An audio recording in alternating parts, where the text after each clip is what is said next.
बहुत पुरानी बात है। बौद्ध आश्रम में रहने वाले एक शिष्य को अकेलापन बहुत पसंद था। योग ध्यान वो आश्रम के दूसरे कामों को खत्म करने के बाद वो अक्सर आश्रम के सबसे एकांत जगह पर बैठ जाता। वह बैठा बैठा आसपास के चीज़ों का निरीक्षण करता रहता या फिर किसी चीज़ पर विचार करता रहता। जब वो अकेला होता तो सबसे ज़्यादा खुश होता था, चाहे वो आश्रम के कामों को करने के बाद कितना भी थक जाए। लेकिन जब वो खुद के लिए कुछ वक्त बिताता तो उसकी पूरी थकान समाप्त हो जाती थी। जब भी उसके मन में किसी बात को लेकर कोई उलझन होती थी तब भी वो किसी एकांत जगह पर जाके बैठ जाता और फिर ध्यान से उस समस्या पर विचार करता और फिर कुछ समय पश्चात उसका दिमाग शांत और स्पष्ट हो जाता। संक्षिप्त में कहें तो एकांत ही उसका सबसे अच्छा मित्र था। लेकिन उसका यूं अकेले अकेले रहना आश्रम के दूसरे बच्चों को बिल्कुल भी पसंद नहीं था, क्योंकि आश्रम के दूसरे बच्चों को जब भी मौका मिलता वो साथ में खेलते, मस्ती मजाक करते, गप्पे मारते और एक दूसरे की टांग खींचते रहते थे। लेकिन ये हमेशा ही एकांत की तरफ भागता। इसके केवल एक दो ही गिने चुने मित्र थे जिससे आश्रम के दूसरे बच्चे इसका मजाक बनाते थे। इसे तरह तरह के नामों से पुकारते, इसे घमंडी और सनकी तक कहते थे। हालांकि यह दूसरी तरह के बच्चों की बातों पर ध्यान नहीं देता, लेकिन फिर भी कभी कभी दूसरे बच्चों की बातों और हरकतों से इसे दुख पहुंचता था। एक दिन ऐसा ही दुखी मन से वह अपने गुरु के पास पहुंचा और गुरु को सारी बात बताई। उसे अपने एकांत में रहने से कितना प्रेम है ये भी बताया और दूसरे बच्चे उसके इस आदत की वजह से उससे बहुत परेशानी होती है। गुरु बहुत बड़े आत्मज्ञानी व्यक्ति थे। उन्होंने शिष्य की पूरी बात बड़े ध्यान से सुनी और फिर कहा कि बेटे, इसमें उदास होने वाली कौन सी बात है। महान सफलताएं अकेलेपन से ही शुरू होती है। अपने अकेलेपन को नकारात्मक मत समझो, बल्कि उसे एकांत समझकर खुद को जानने का प्रयास करो। तुम्हें एकांत पसंद है, इसका मतलब यह है कि तुम्हारा वास्तविक वजूद तुमसे मिलना चाहता है, इसलिए अपने एकांतपन का सम्मान करो। गुरु ने आगे कहा, मैं आज तुम्हें 8 ऐसी खूबियों के बारे में बताता हूँ जो अकेले रहने वाले लोगों में पाई जाती है और उन्हें दूसरों से अलग बनाती है। गुरु ने कहना शुरू किया, पहली खूबी जो एकांत में रहने वाले लोगों में पाई जाती है वो ये है कि ऐसे लोग दूसरे की तुलना में खुद के प्रति ज़्यादा जागरूक होते हैं। वह खुद के स्वभाव और आचरण के बारे में ज़्यादा गहराई से जानते हैं।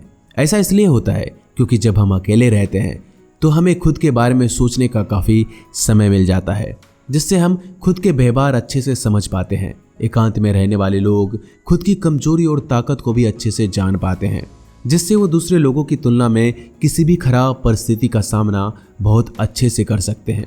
एकांत में रहने वाले लोगों की दूसरी खूबी यह है कि इनका व्यक्तित्व सबसे अलग, सबसे हटकर होता है। ऐसे लोग जो ज़्यादातर दूसरे लोगों के साथ रहते हैं या अकेले नहीं रह पाते, वो कितना भी कोशिश कर ले, लेकिन जाने अनजाने में ही सही, लेकिन दूसरों की व्यक्तित्व का कुछ हिस्सा उनके अंदर आ ही जाता है, जिससे उनके व्यक्तित्व में वो अनूठापन एवं निरालापन नहीं आ पाता है। उनका व्यक्तित्व कई सारे लोगों के व्यक्तित्व का विसरण होता है, क्योंकि एकांत में रहने वाले लोग अपना ज़्यादातर समय अपने साथ ही बिताते हैं, इसलिए वो दूसरों की बातों और विचारों से बहुत ही कम प्रभावित होते हैं। इनके अपने जीवन को जीने के खुद के बने नियम और कायदे होते हैं जिनका ये पालन करते हैं। ये किसी से भी आसानी से प्रभावित नहीं होते, इसलिए ऐसे लोगों की शख्सियत सबसे हटकर और सबसे अलग होती है। इसलिए इनके व्यवहार में एक अलग ही निरालापन होता है जो किसी दूसरे व्यक्ति को भी पसंद आ सकता है और नहीं भी। गुरु ने आगे कहा, अकेले रहने वालों की तीसरी खूबी यह है कि ये सकारात्मक सोच वाले लोग होते हैं। देखो, जब बहुत से लोग साथ होते हैं तो वहाँ एक दूसरे से तुलना, जलन, घमंड, लालच जैसे कई विचार अपने आप ही मन में आने लगते हैं और फिर इंसान इन विचारों के बस में आकर उल्टे सीधे काम करने लगता है। हालांकि ऐसा नहीं है कि एकांत में रहने वाले लोगों के मन में ये सब विचार नहीं आते, क्योंकि वो अकेले होते हैं, इसलिए दूसरों से तुलना, जलन, घमंड जैसे विचार उनके मन में दूसरों की तुलना से थोड़े कम आते हैं। साथ ही अकेले रहने की वजह से उनके खुद के बारे में सोचने का ज़्यादा समय मिल पाता है, जिससे वो अपने नकारात्मक विचारों को पहचान कर उन्हें कम कर सकते हैं, जिसके कारण ऐसे एकांत में रहने वाले लोग ज़्यादा सकारात्मक होते हैं। अकेले रहने वाले लोगों की चौथी खासियत यह है कि ये लोग ज़्यादा अंधविश्वासी और आत्मनिर्भर होते हैं। क्योंकि अकेले रहने वाले लोगों को अपने ज़्यादातर काम खुद ही करने होते हैं, इसलिए ये दूसरों की तुलना में ज़्यादा आत्मनिर्भर होते हैं। साथ ही ऐसे लोगों को दूसरों का काम पसंद नहीं आता, ये अपना काम खुद करने पर ही भरोसा करते हैं। साथ ही ये लोग कोशिश भी करते हैं कि दूसरों से कम सहायता लेनी पड़े, क्योंकि ऐसे लोग आत्मनिर्भर और अपने काम को लेकर स्पष्ट होते हैं। इसलिए ऐसे लोग अनुशासित भी होते हैं। ये अपने समय की कद्र करते हैं और दूसरों का समय बर्बाद भी नहीं करते। अकेले होने की वजह से ऐसे लोग एक निश्चित दिनचर्या का पालन करते हैं, जिनसे ये लोग ज़्यादा व्यवस्थित होते हैं और ये भी इनके अनुशासित होने का एक कारण है। गुरु ने आगे कहा, अकेले रहने वाले लोगों की 5वीं खासियत ये है कि ये लोग किसी भी चीज़ के बारे में बड़े ही गहराई से सोचते हैं। किसी भी चीज़ के बारे में बड़े ही बारीकी से और गहराई में जाकर सोचना अकेले रहने वाले लोगों की सबसे बड़ी खासियत है। इसलिए जितने भी लेखक, कवि और बड़े बड़े काव्यों के रचयिता हुए हैं, उन सभी को एकांत में रहना पसंद था, क्योंकि जब कोई व्यक्ति एकांत में होता है तो अपने अंदर की आवाज़ सुन पाता है। जितने भी आविष्कार हुए हैं उन सब का शुरुआत एक एकांत में हुआ है, क्योंकि एकांत में रहकर ही किसी भी चीज़ के बारे में बड़ी ही बारीकी से सोचा और समझा जा सकता है।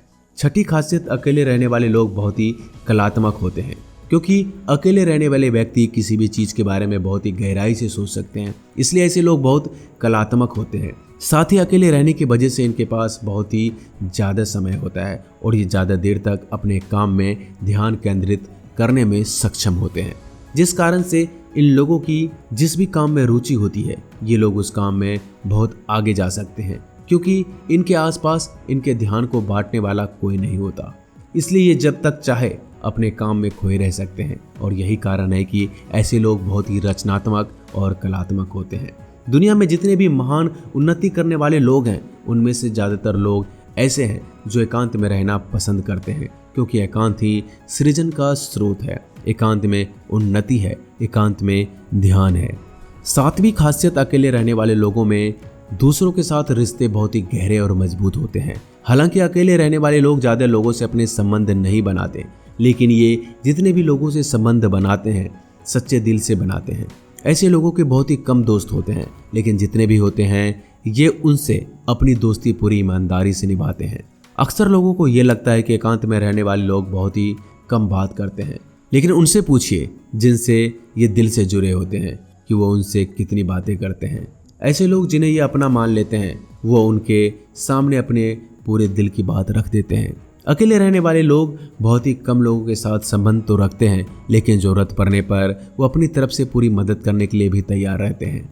8वीं खासियत, अकेले रहने वाले लोग मानसिक तौर पर और भावनात्मक रूप से मजबूत होते हैं, क्योंकि उन्हें ये पता होता है कि अगर आज कोई समस्या उनके ऊपर आती है तो उन्हें अकेले ही समस्या से निपटना पड़ेगा।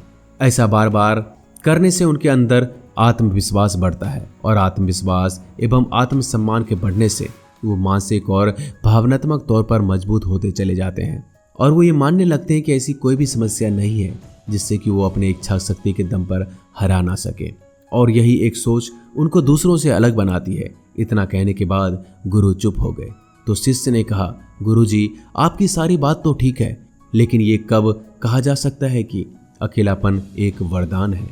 यह सुन गुरु ने कहा, अकेलापन हमेशा से एक वरदान रहा है। अगर हम समस्या को पूरी सकारात्मक के साथ उपयोग कर पाएं, तब हम दुनिया के लोगों के साथ होते हैं, तब हम भीड़ का हिस्सा होते हैं।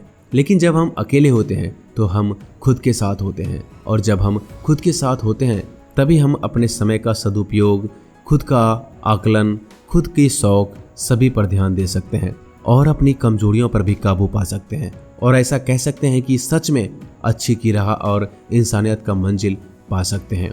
गुरु के मुंह से ऐसी बातें सुनकर अब शिष्य के मन में अपने एकांत में रहने की आदत को लेकर कोई मलाल, कोई संदेह नहीं रहा, बल्कि उसे अपने इस आदत पर गर्व महसूस हो रहा था। इस जानकारी के लिए उसने गुरु का धन्यवाद किया और वहां से चला गया। दोस्तों, आपको ये जानकारी कैसी लगी हमें कमेंट बॉक्स के माध्यम से जरूर बताइएगा। मैं जल्दी मिलता हूँ एक नई वीडियो में, तब तक के लिए अपना ख्याल रखिएगा।